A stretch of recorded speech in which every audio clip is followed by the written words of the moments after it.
Hey, this is William for attackofthefanboy.com, and Kyle, we're looking at a little bit of preview content for The Legend of Zelda Twilight Princess HD. Why don't you, since you've been playing quite a bit of it, tell us a little bit about it? This was a GameCube and Wii game that released. I didn't check the year. I meant to. I think like 2003. It's been a long time. Maybe '07, '06, something like that. It's been a long time since I played this game. But I love Zelda. I played this on the Wii myself. I camped out for my Wii, and this was one of the first. I think this was the first game that I played. I tossed Wii Sports to the side, popped in Twilight Princess, and gave it a go. So there have been a lot of different types of Zelda games over the years. I'm not very familiar with this one. What type of Zelda game is Twilight Princess? This is a really classic 3D Zelda.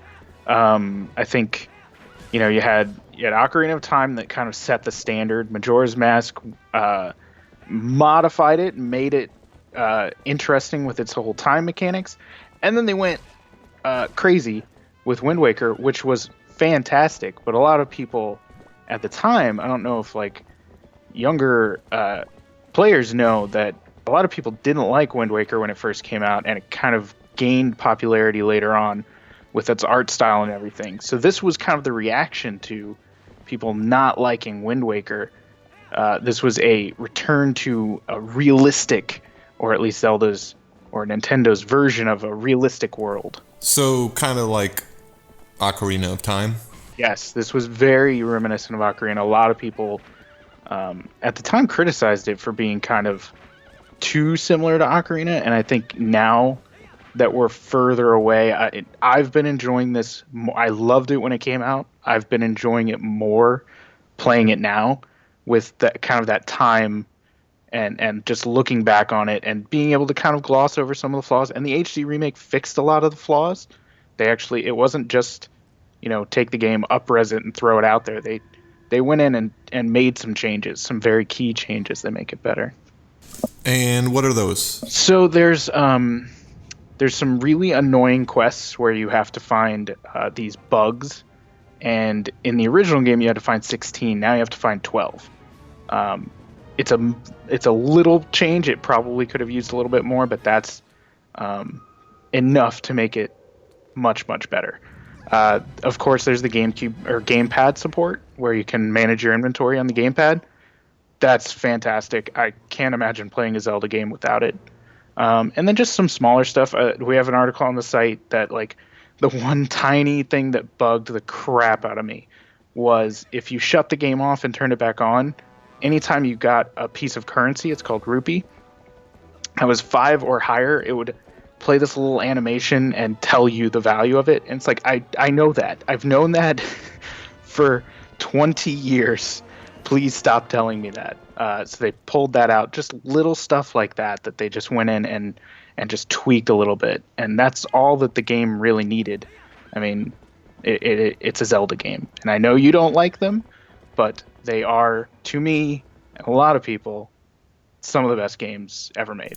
Yeah, Zelda games really aren't my cup of tea anymore, but, and I can see why people love them. They're incredibly well made. They've influenced a lot of different genres and different types of games. But what do you think?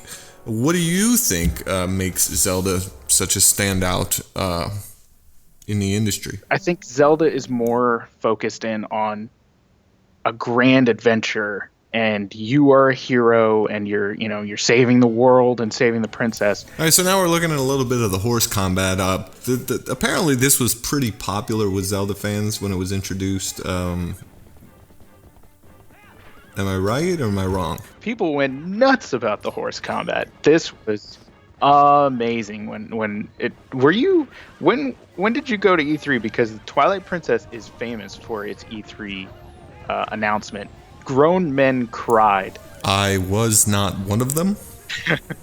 Yeah, people went insane, and part of it was showing this horse combat, just because realize how long ago this was, so stuff like that just wasn't prevalent. But adding these features horse combat, being able to like swing your sword and fighting enemies from your horse.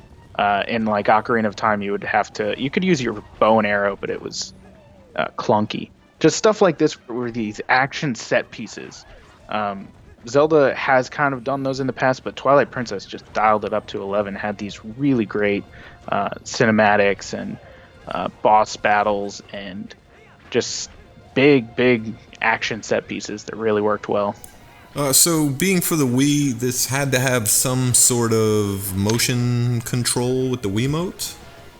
Yeah, they tacked that in at the end. So this was always meant to be a GameCube game. But, as you know, the GameCube did not sell very well. And the GameCube was coming to the end of its life. And they, at the end, were like, it's a Wii launch title as well. Some people were upset, whatever. So they tacked on these Wii remote controls where you could kind of, it wasn't like sword control. Like they put in 1-to-1 sword control in the next game, Skyward Sword. But for this one, it was more like you could just flick and it would just do the same thing as if you hit the A button. There was a little bit more to it, but it really didn't work well. So they took it out for this one. And really, the game is better for it. So there's no motion stuff for the Wii U gamepad?